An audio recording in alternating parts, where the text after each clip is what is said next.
O Senhor esteja convosco. Proclamação do Evangelho de Jesus Cristo, segundo Lucas. Naquele tempo, os fariseus perguntaram a Jesus sobre o momento em que chegaria o reino de Deus. Jesus respondeu: o reino de Deus não vem ostensivamente, nem se pode dizer está aqui ou está ali, porque o reino de Deus está entre vós. E Jesus disse aos discípulos: dias virão em que desejareis ver um só dia do Filho do Homem e não podereis ver. As pessoas vos dirão: ele está ali, ou ele está aqui. Não deveis ir nem correr atrás. Pois como o relâmpago brilha de um lado até o outro no céu, assim também será o Filho do Homem no seu dia. Antes, porém, ele deverá sofrer muito e ser rejeitado por esta geração. Palavra da salvação.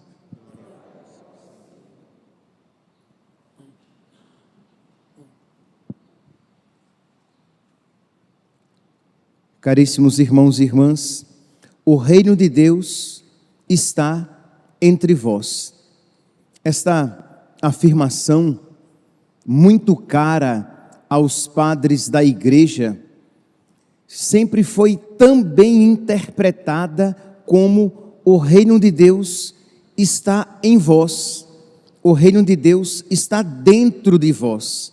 Por quê? Porque quem acolhe Cristo, Cristo Rei, quem acolhe Cristo, acolhe o seu reinado. Então, o reinado de Deus está dentro de vós. É uma tradução possível e teologicamente muito adequada. Isto é, nós precisamos nos abrir ao reinado de Cristo em nós. Nós precisamos deixar que Cristo reine através de nós. Quando Cristo reina em nós, Ele está presente no meio de nós. Quando Cristo reina em mim, Ele está presente em todos os lugares em que eu também estiver presente. Então, o reinado de Cristo está dentro de vós. Pois bem, embora seja uma realidade eloquente, não é uma realidade fácil.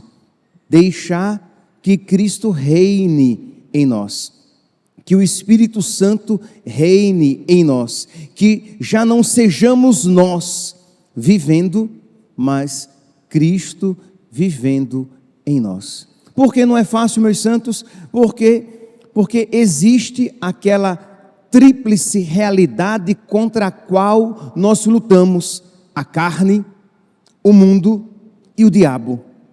A carne, as nossas más inclinações, que nos fecham ao reinado de Cristo. Com outras palavras, é aquilo que São Paulo fala de o homem novo e o homem velho. Então, em nós existe o homem novo e o homem velho que se degladiam, que lutam entre si, e que nós precisamos deixar que o homem novo, Cristo, aquele que nós recebemos desde o dia do nosso batismo, vença o homem velho que habita em nós com todos os seus vícios e os seus pecados.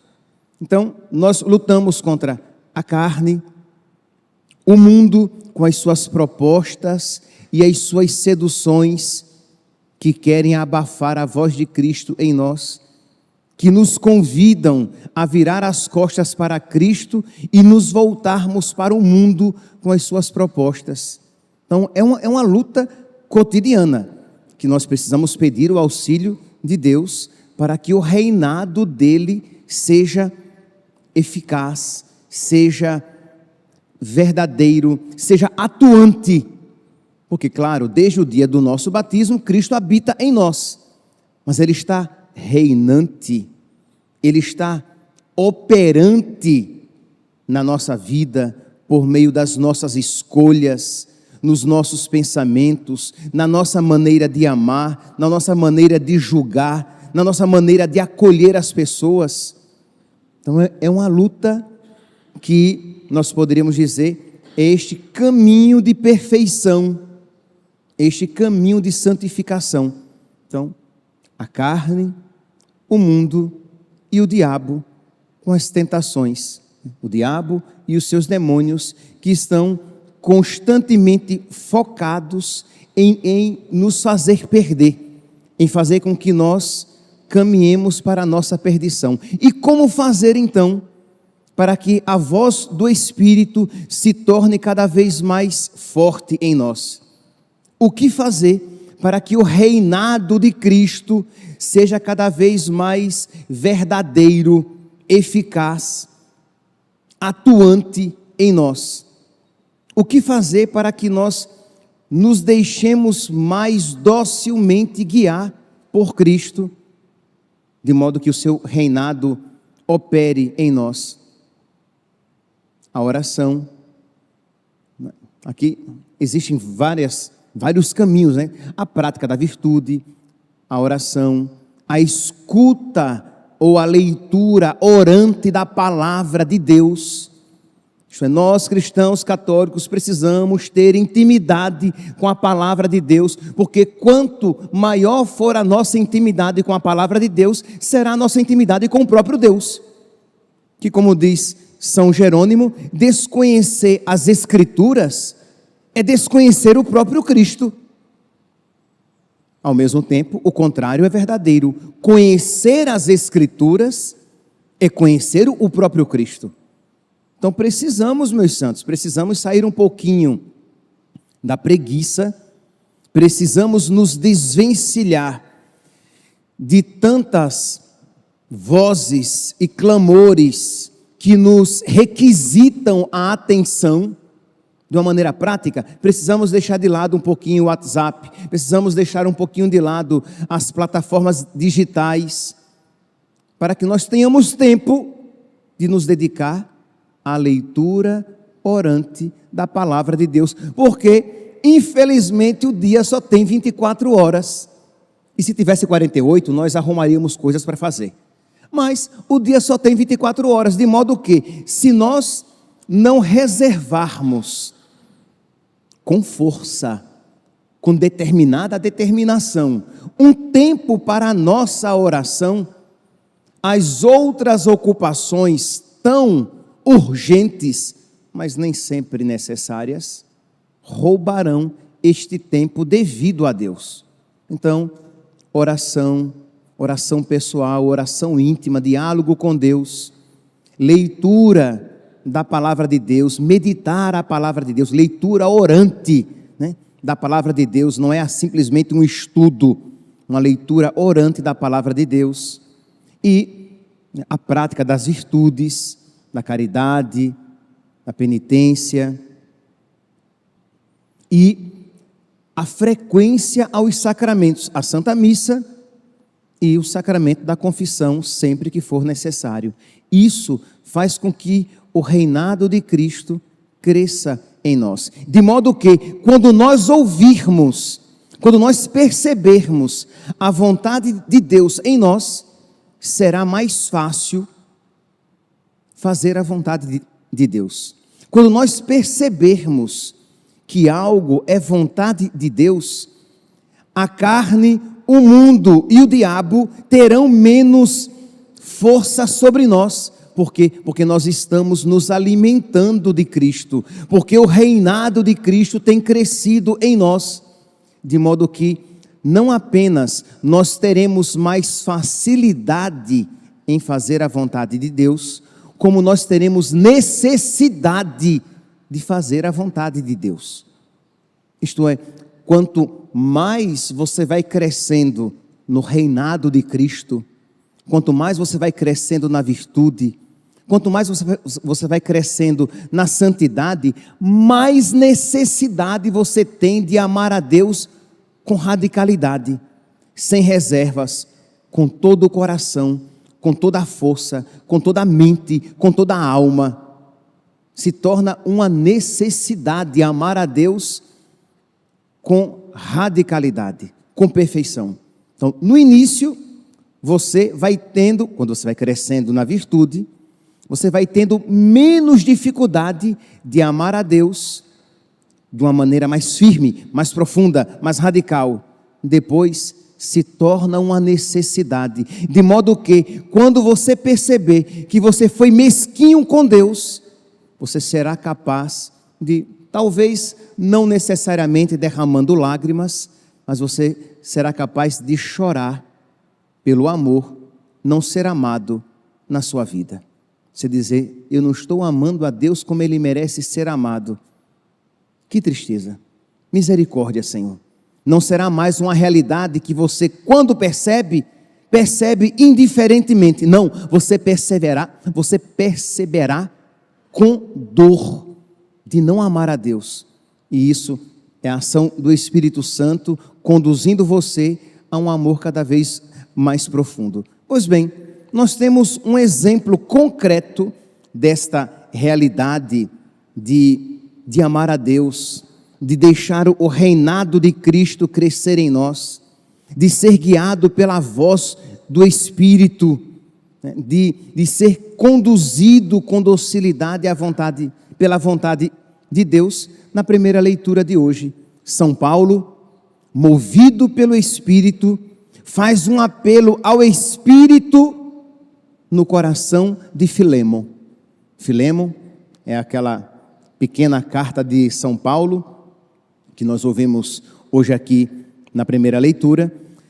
Filemon tinha um escravo, Onésimo, e Filemon é um cristão, tornado cristão por São Paulo na comunidade de Colossos.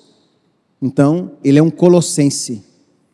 Então, Filemon tinha um escravo, esse escravo era pagão, esse escravo fugiu, se encontra com São Paulo, que o converte, que o ganha para Cristo, e se torna um grande benfeitor de São Paulo. Só que, lembremos-nos, segundo a ordem social vigente, aquele homem, Onésimo, era uma propriedade de Filemon, e pela ordem social, jurídica de então, não era lícito que São Paulo ficasse com Onésimo. Então São Paulo então manda Onésimo voltar para Filemon, mas diz que antes ele o tinha como escravo, agora ele o receberá de volta como um irmão, e até dá um passo a mais, como ele mesmo, isto é, que Filemon receba Onésimo como receberia o próprio Paulo, de quem ele recebeu a fé, por quem ele foi gerado. São Paulo chega até mesmo a dizer, olha, aquilo que Onésimo lhe causou prejuízo, eu pago, eu serei seu devedor. Quando na verdade, diz São Paulo a Filemon, você que me deve muito mais, porque você conheceu Cristo, você ganhou a salvação por meio do meu ministério. É isso que São Paulo está dizendo. É uma carta belíssima, porque é um convite à caridade. São Paulo começa apresentando, ele já começa profetizando a generosidade de Filemon. Ele diz assim, com grande alegria e consolo eu tive por causa da tua caridade. Ele nem sabe ainda como é que Filemon vai acolher Onésimo, mas ele já diz, olha, eu já me alegro com a tua caridade. Os corações dos santos foram reanimados por ti, irmão. Por esse motivo, se bem que eu tenha plena autoridade em Cristo para prescrever-te tua obrigação, isto é, São Paulo, pela autoridade que ele tem em Cristo, poderia dizer, olhe, liberte este homem. A escravidão, ela é contrária à vontade de Cristo. Ele é um batizado, ele foi liberto. Não convém que ele continue escravo. Mas São Paulo diz, embora eu tenha plena autoridade em Cristo para prescrever-te tua obrigação, prefiro fazer apenas um apelo à tua caridade. Isto é, eu estou pedindo, São Paulo, apóstolo, estou fazendo um apelo à tua caridade. Eu, Paulo, e aí ele começa a apelar pelos laços afetivos. Isto é, ele diz, olha, eu estou velho e preso. Você vai negar isso a um velho preso? Eu, Paulo, velho como estou, e agora também prisioneiro de Cristo Jesus, faço-te um pedido em favor do meu filho, que fiz nascer para Cristo na prisão, Onésimo. Então vou te fazer um pedido. Eu, Paulo, velho, preso por causa de Cristo, prisioneiro de Cristo. Antes ele era inútil para ti, agora ele é valioso para ti e para mim. Eu o estou mandando de volta a ti. Ele é como se fosse o meu próprio coração. Gostaria de tê-lo comigo, a fim de que fosse teu representante para cuidar de mim nesta prisão que eu devo ao Evangelho. Mas não quis fazer nada sem o teu parecer, para que a tua bondade não seja forçada, mas espontânea. São Paulo quer dar a ocasião a Filemon de fazer a caridade. Isto é, eu não vou forçar, porque senão não vai ser caridade. Eu quero que a sua bondade seja espontânea. Meus irmãos, eu tenho certeza, né? Porque nós estamos no nosso contexto aqui, bem particular, de Paróquia Cristo Rei, não há como não lembrar, né? Que o padre de vocês tem pedido constantemente ajuda para que nós concluamos o centro de catequese. Mas é verdade, meus santos. Eu digo isso porque eu creio, não porque agora me seja conveniente dizer. Eu digo isso porque é verdade, isto é, quando nós agimos movidos pela caridade, nós alegramos o coração de Deus. Quando nós fazemos algo por caridade, aquilo é um movimento de santificação no nosso coração tão apegado às nossas vontades e às nossas posses, às nossas coisas. Existe em nós um apego desordenado às coisas.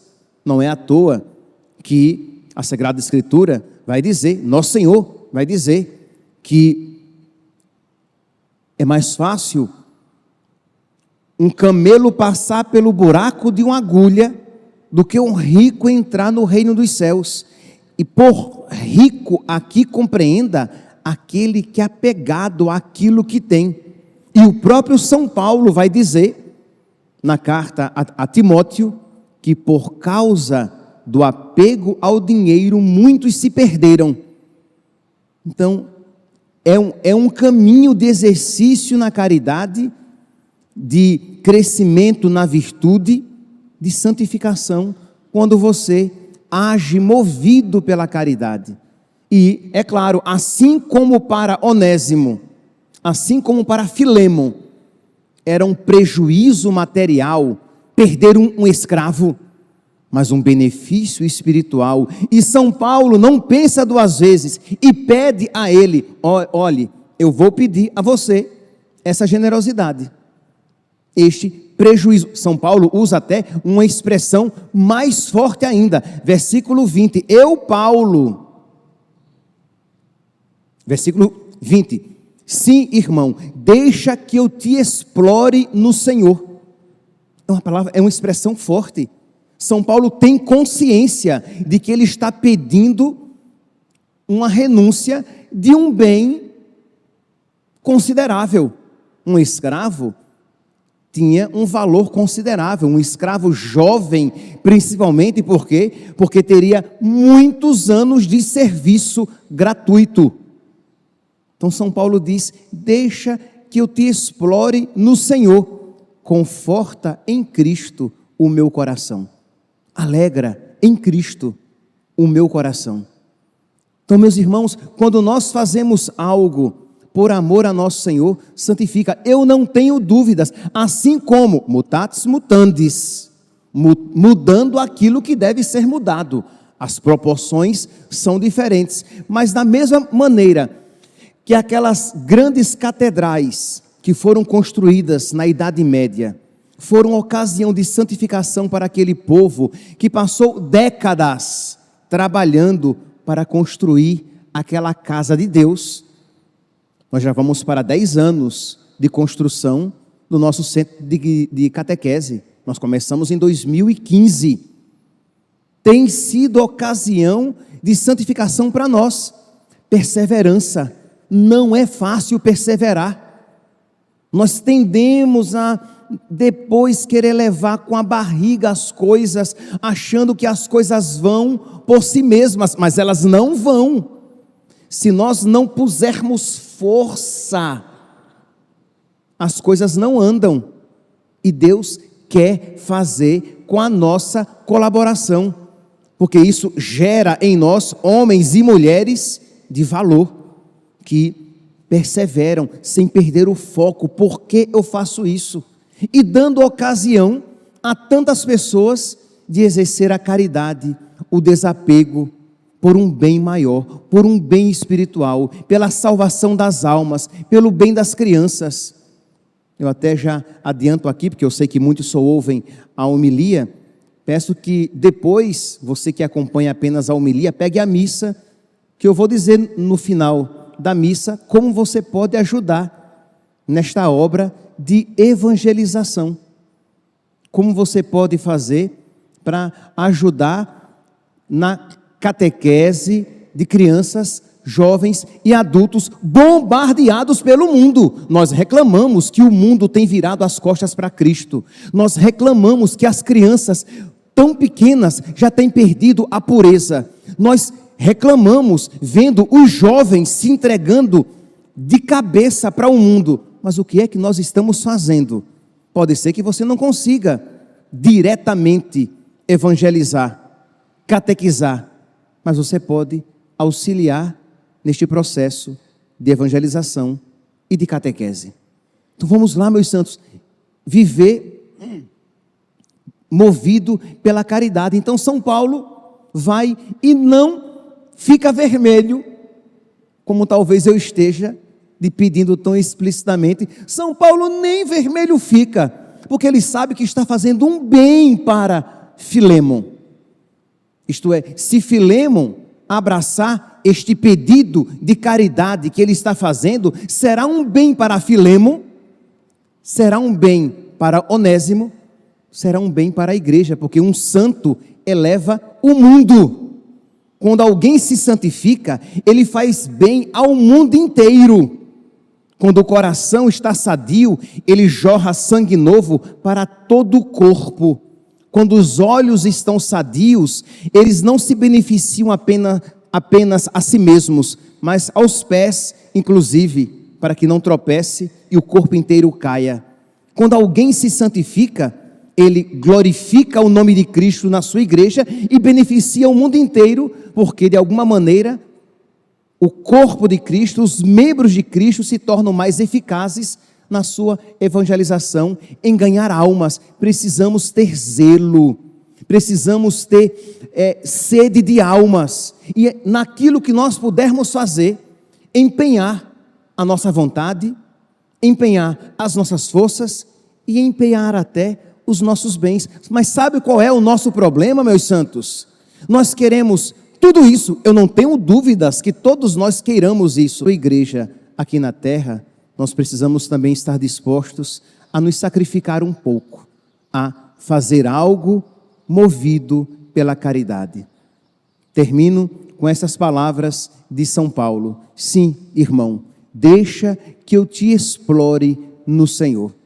Nós não sabemos, meus santos, qual foi a resposta de Filémon, mas nós podemos pressupor que um pedido de São Paulo a um filho seu gerado na fé não tenha sido em vão, não tenha sido inócuo, mas desejar que o pedido de São Paulo tenha sido eficaz na vida de Filemo, deve também fazer com que nós desejemos que os pedidos, que as solicitações do Espírito no nosso coração sejam também respondidas sempre com um sim generoso e sem reservas.